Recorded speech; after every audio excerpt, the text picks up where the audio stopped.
Welcome to one of the most exciting moments of your life, the assembly and first use of your own world-famous Celestron Super C8 telescope.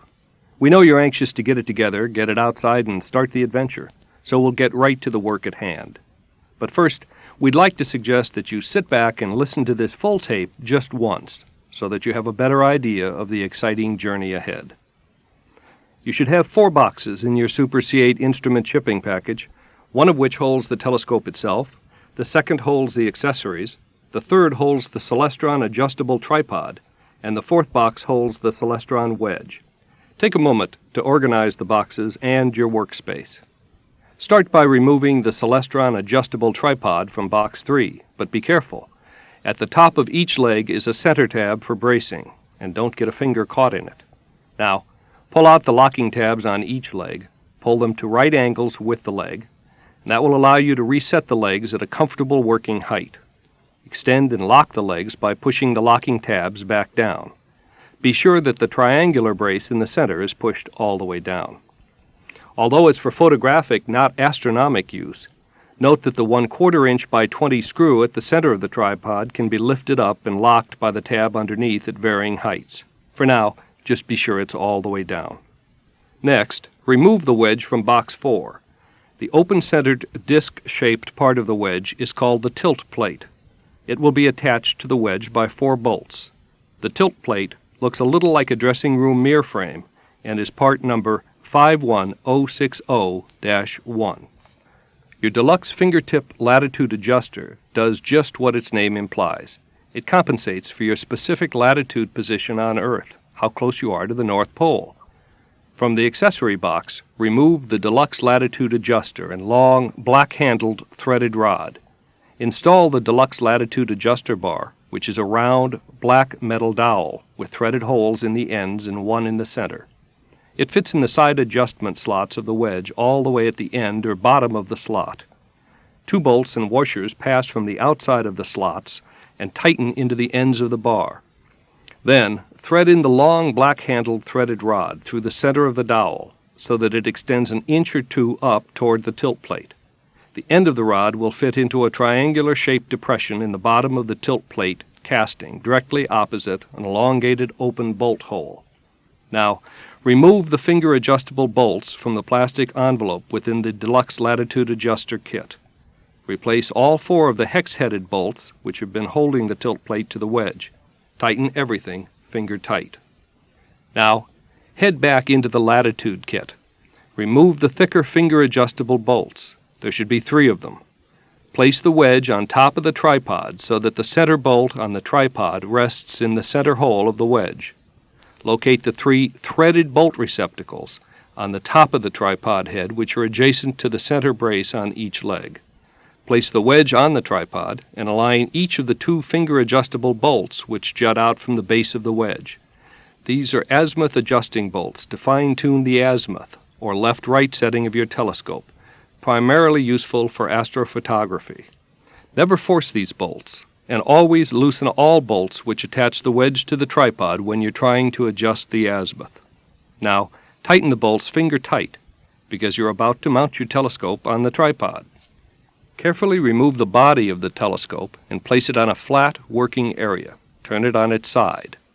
On the drive base of the telescope, locate the 3 large threaded bolt holes. Remove the 3 remaining round-headed bolts from the deluxe latitude adjuster kit. Thread the bolt opposite the power plug into the base of the drive and tighten a few turns. In a few moments, this bolt will slip into the slot on the tilt plate. But first, holding the telescope with your right hand, carefully release the declination clamp.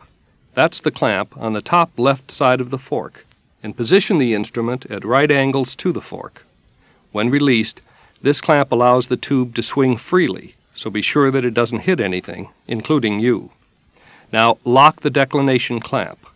Using both hands, pick up the instrument carefully by the fork, move over to the tripod, slip the bolt on the base of the drive into the open slotted bolt hole on the wedge, and set the machine in place. Tighten the threaded bolt. The instrument is now temporarily attached to the latitude adjuster.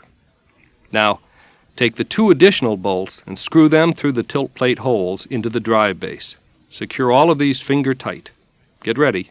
You're almost set to go.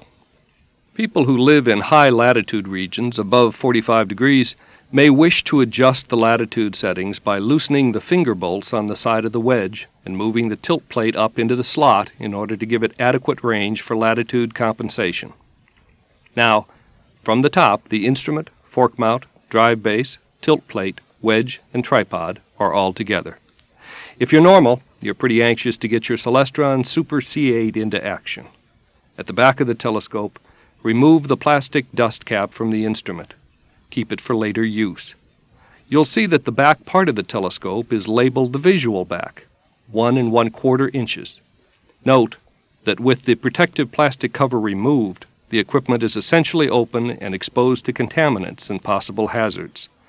If you loosen the large knurled ring on the visual adapter, you'll note that the silver thumb screw can be put in any position prior to the final tightening of the adapter back. Find a comfortable position for you to reach to adjust it, since you'll be using it fairly frequently. The next item will be your star diagonal. It's a small device that joins two tubes at right angles. Where they join, you'll see a mirror. The star diagonal's only purpose in life is to make your viewing angle more comfortable. Slide the silver end of the star diagonal into the visual adapter back, tightening the thumb screw to lock it into position and into a comfortable viewing angle. Remove the silver 26mm Plossl ocular, place it on the star diagonal, and tighten the thumb screw finger tight to hold it in position. Now, the big moment. Remove the large lens cap from the front of the instrument. You might want to peek inside and imagine how the light is collected by the huge 8-inch objective lens up front, and then focused on the back mirror, reflected and refocused on the small mirror in the center of the large objective lens, and then once more passed back into the eyepiece you've just installed. This design, called a Schmidt-Cassegrain catadioptric, is part of the secret of the Celestron Super C8's ability to produce very bright images of long focal length, all in a compact and portable telescope. Celestron pioneered this design in the popular astronomy marketplace. But enough of the commercial. You want to look through your telescope. Great. But first, locate the knurled focusing knob on the back right side of the tube, roughly parallel to and a few inches from the eyepiece. Turning this knob either clockwise or counterclockwise provides a long latitude of focus adjustments from 30 feet to the furthest galaxy. To focus easily, remember that the focus knob turns clockwise for more distant objects, counterclockwise for closer up. If you're looking at a star or similar bright object, always turn in the direction that produces a smaller and smaller image until the image is resolved. For your first viewing, the lowest power oculars are preferable. They give you a wider field of view, brighter, crisper objects. So finding things is easier, and the image is often more impressive.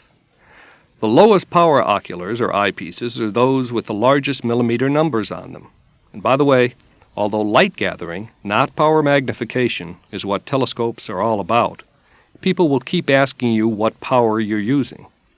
To determine the power of any particular ocular, simply divide the millimeter size of the ocular into 2,000, which is the effective focal length of the Super C8. For instance, for a 17 millimeter Plossl, you'd divide 2,000 by 17 and be working at 118 power. But remember, only amateurs talk about power magnification. Light gathering, that big 8-inch objective lens, is what it's all about. Okay, get your telescope outside and find something to look at. If it's daytime, do not point or look at the sun. It can damage your telescope and blind you. Remember that all astronomic telescopes produce a backward and upside-down image. Since there's no up or down in space, it really doesn't matter. The star diagonal makes the image right side up, but it's still backwards. If you'll be using your telescope for terrestrial viewing, a poroprism, which your Celestron dealer sells, will give you a corrected image. If your first viewing is at night, try for the moon or a bright planet. Hard to locate anything? That's why the world invented finder scopes. The purpose of the finder scope is really twofold. First of all, to locate specific areas of interest, and secondly, by carefully aligning them in the crosshairs to bring them into the more powerful field of the main telescope itself. Again, be sure while using the telescope or the finder scope never to point either of them at the sun, and certainly not to look through them at any time that they'd be pointed to the sun. The sun would be 761 times brighter than through your eye and could instantly blind you. Also, because your Celestron telescope is so powerful, never look through glass windows no matter how clear they appear.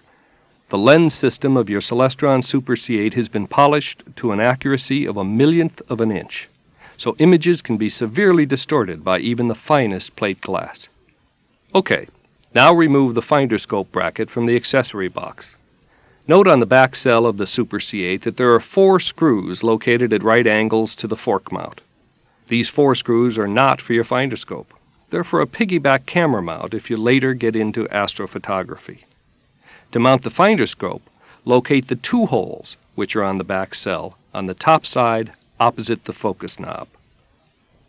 Packaged with the finder scope bracket, you'll find 2 Phillips head screws and 3 thumb screws. Secure the bracket firmly to the Super C8 with the Phillips head screws.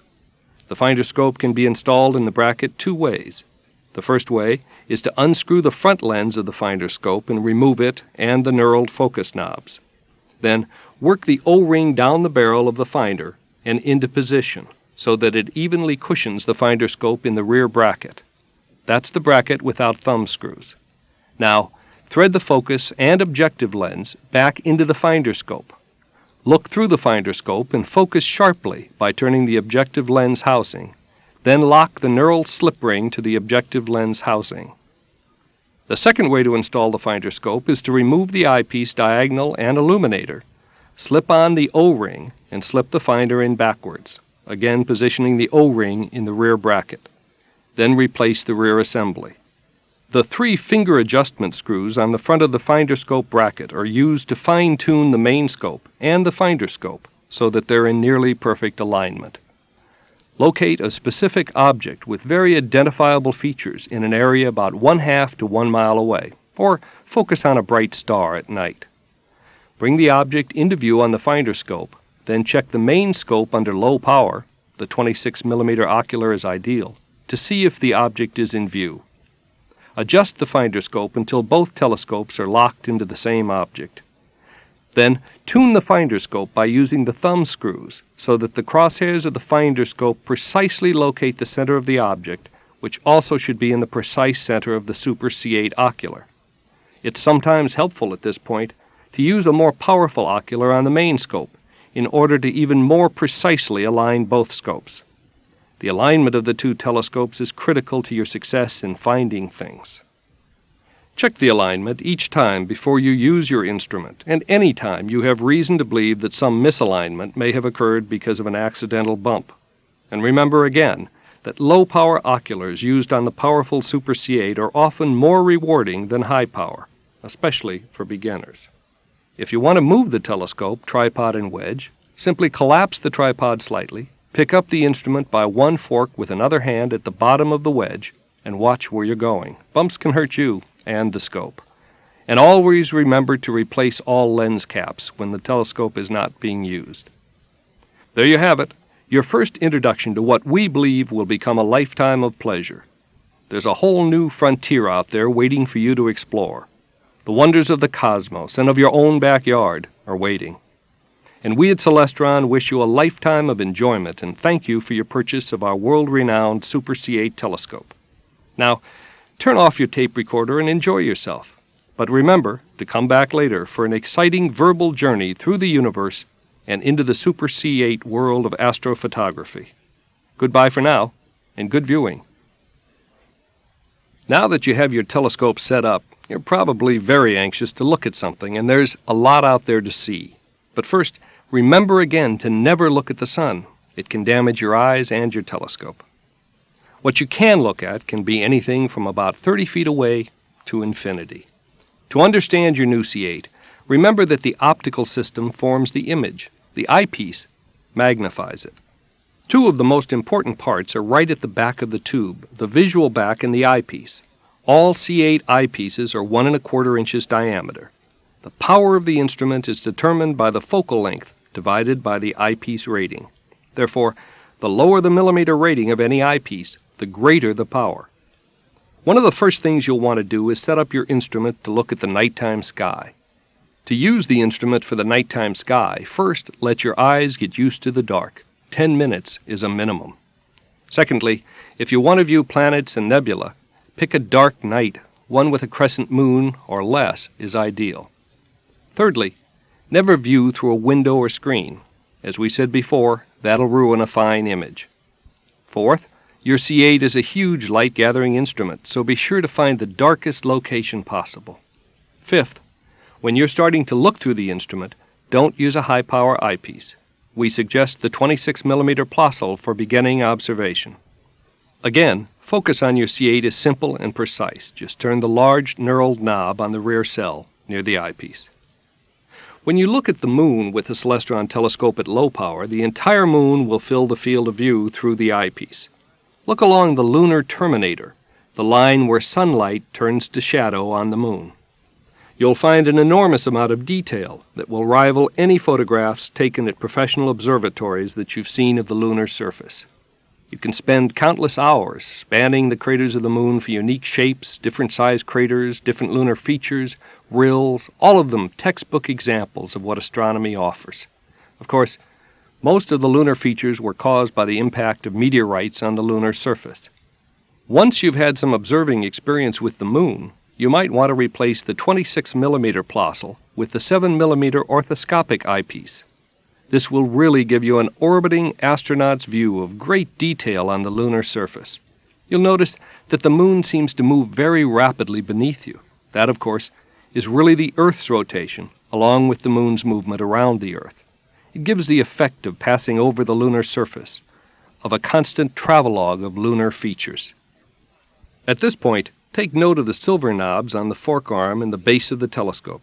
These are the slow motion controls. They will work correctly if the brakes on both axes are locked. The knob that controls the left-right motion of the telescope is called right ascension. If you lock this axis tightly with the brake, you should not use the slow motion control. You can use it if there's a slight amount of locking pressure on the lock knob. The declination axis, which is the up-down motion, will be used only if you lock the brake firmly. The brake is on the upper left-hand fork of the fork drive. Using these controls, you can center an object in the field of view of any eyepiece, and you can also use these controls to scan or follow an object. And you can compensate for the Earth's movement. The Celestron C8 is designed and comes complete with a clock drive mechanism built into the base of the telescope, which will, when properly set up, automatically compensate for the rotation of the Earth. For the beginner, the quickest way to try to locate a planet is to stand facing south in the nighttime sky, preferably just after sunset. Remember, roughly, the arc that the sun takes through the daytime sky, and trace that arc in the sky above you. You may see several bright stars along that arc. Locate these stars in your finder scope, and you'll be surprised to find that some of them are not stars at all, but planets. Visually, you can distinguish a planet from a star by the planet not twinkling as much as a star would, and a planet, such as Jupiter or Saturn, would generally have a slightly yellow tinge to the naked eye. Of course, you'll see the rings of Saturn, and you'll see the moons of Jupiter. You'll also be able to see Venus, which goes through phases just like the moon does, and you'll see Mercury and Mars, but you'll not see all the planets at the same time. After the excitement dies down, finding out that not all stars are stars, you might be ready to go on and look for some deep sky space objects. You will have noticed that, observing the planets, they will move through the field of view very rapidly, especially if you're using a high-power eyepiece. This is caused by the rotation of the Earth, not by the movement of the planets.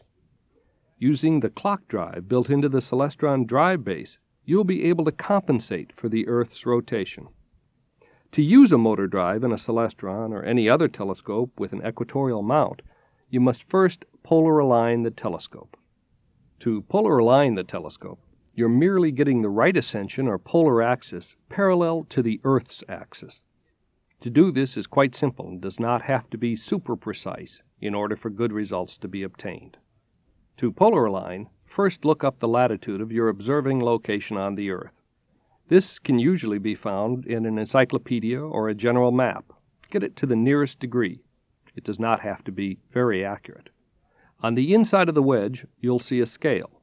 Using the deluxe latitude adjuster, tilt the wedge of the telescope so that your telescope is pointing to the correct latitude mark on the scale.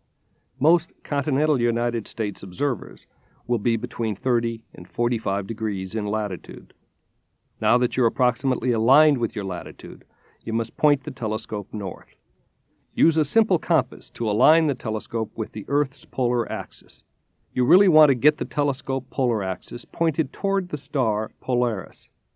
Point the telescope straight up, parallel with the fork mount. Then pick up the telescope and move the entire instrument so that it is pointing north or toward the star Polaris. Polaris can be located by following the two stars at the end of the Big Dipper, or look at the tail star of the Little Dipper. That is Polaris. It is not the brightest star in the sky. It is what astronomers call a third magnitude star. In other words, it's of average brightness. If you have a Celestron star chart, Polaris will always be right in the very center of the front chart, the star about which every other star pivots. Use the latitude adjuster and physically move the instrument until Polaris is in the finder scope. There are then two ways to fine-tune the alignment. First, you can adjust its position using the latitude adjuster and by continuing to nudge the instrument until Polaris is located in the main telescope. Or, secondly, you can loosen the three knobs holding the wedge to the tripod. By using the fingertip azimuth adjusting screws, you can physically move the instrument, but not the tripod, east or west until Polaris is centered in the main telescope. It sounds harder than it is, and practice will make quick work of it. Your telescope will now be approximately polar aligned. If you were now to plug the instrument into a 110-volt current, the clock drive will automatically engage when the right ascension brake is locked. Approximate polar alignment will allow you to automatically follow the relative motion of any star and should keep stars visible for about 30 minutes. Go ahead and try looking at the moon or the planets now with a low-power eyepiece and the clock drive operating. Objects should stay within the field of view for a considerable period of time. This method of polar alignment is approximate. For more exact methods used in astrophotography, refer to your instruction booklet. When you polar align the telescope, you're now capable of using the setting circles, or star locating circles, which are engraved onto both axes of the telescope. Setting circles are merely a set of coordinates, similar to longitude and latitude on Earth, except that they refer to objects in the sky. They're called right ascension for east and west, and they're called declination for north and south. Using setting circles is really very simple. First, approximately align the telescope using Polaris. Then, locate a star that you know the name of. To locate some bright, well-known stars, refer to the Celestron star chart or any other simple star chart. Moving the telescope, but never the tripod, bring the star into the field of view. When you get the star into the field of view, lock the brakes so that the telescope will continue to track the star. Now, in the appendix of star locations, in the back of the Celestron instruction manual, you will see that each star has two numbers, the right ascension and declination numbers. These are given for hours and minutes in right ascension and degrees in minutes in declination. You must calibrate the Celestron telescope with the sky. In other words, to zero it in so that its coordinate system is in synchronization with the sky's coordinates. After you've found a star that you know the name of, look up the coordinates and simply dial these coordinates on the Celestron setting circles. In other words, use the reference marks provided on the telescope and physically move the calibration dials to the proper marks on the setting circles. Your telescope is now calibrated with the nighttime sky. The right ascension circle will continue to be updated as the evening goes on by the drive motor in the telescope. The declination circle does not have to be adjusted since it does not vary with time. In order to find an object that you want to see but don't know the position of, look up its coordinates in Celestron's star chart or in a listing of astronomical objects. Then release the right ascension and declination brakes of the telescope and simply move the telescope so that the setting circle indicators correspond to the coordinates listed in your reference source. the object should be in view at low power. One of the exciting things to do now that you've learned how to locate objects in the sky is to locate what astronomers call deep sky objects. These are objects that are located outside of our solar system. With the aid of a Celestron sky map or your instruction manual, you'll find that there are approximately 100 really spectacular deep sky objects. This is known as Messier's catalog. In different times of the year and in different seasons, there are different objects visible in the night sky. In the summertime sky, away from city lights, a band of hazy light will spread across the sky. This is spectacularly the sum total light of billions of stars composing our own Milky Way galaxy. Immersed within this band of light, there are several brighter points that are visible to the naked eye under good, dark skies, but to the telescope they become a myriad of many different objects. For example, in the constellation of Sagittarius, some of the most brilliant objects in the sky are visible. M22, a brilliant globular star cluster. M20, the Trifid Nebula. M8, the Lagoon Nebula. M20 and M8, the 8th and 20th objects in the Messier catalog, are what we call emission nebula, huge clouds of gas and dust that are coming together to form new stars. Going north, you'll find M17 and M16. They're nebulas that are places where stars are being born. A little further north, there's the Dumbbell Nebula, M27, which is a huge dying star. And again further north, almost directly overhead, is the Ring Nebula in the constellation of Lyra. This is an exploding star. These are just some of the thousands of things that can be seen through a Celestron C8 telescope. In the fall sky, in the constellation of Andromeda, you'll see the Andromeda Galaxy. This can be seen with the naked eye. Through the Celestron C8 telescope, you'll see the darker dust lanes, the nucleus, and the spiral arms. To the north, you'll see galaxy M33, Triangulum, the famous spiral galaxy almost invisible through the finder scope and very faint through the telescope. But you will see some structure and even other objects within these galaxies.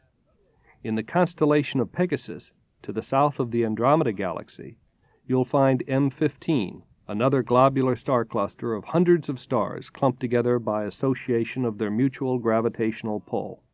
As winter approaches, you'll see the Orion Nebula, the most brilliant deep sky object in the sky, easily found as the middle star in the sword of the constellation of Orion.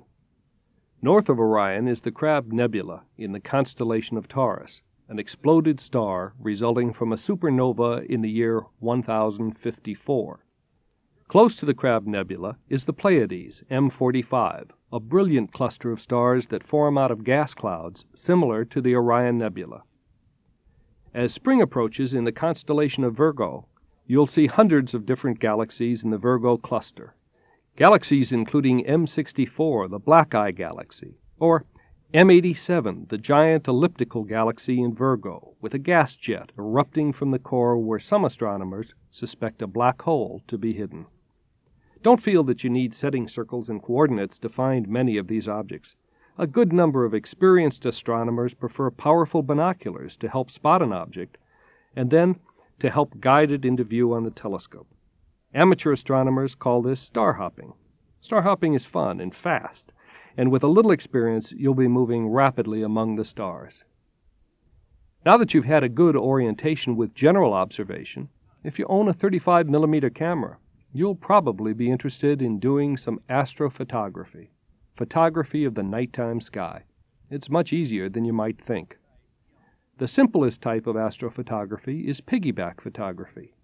In piggyback photography, you're not using the light-gathering power and focal length of the telescope to photograph with.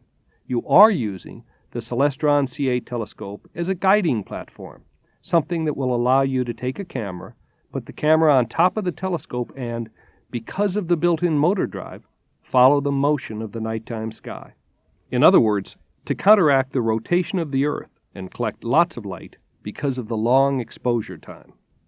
Piggyback photography is very simple. You should set the telescope up and attempt piggyback photography when no moon is visible. Then have the telescope approximately polar aligned. Attach the camera to the top of the Celestron with the aid of the piggyback bracket which is supplied standard with the Super C8 Plus.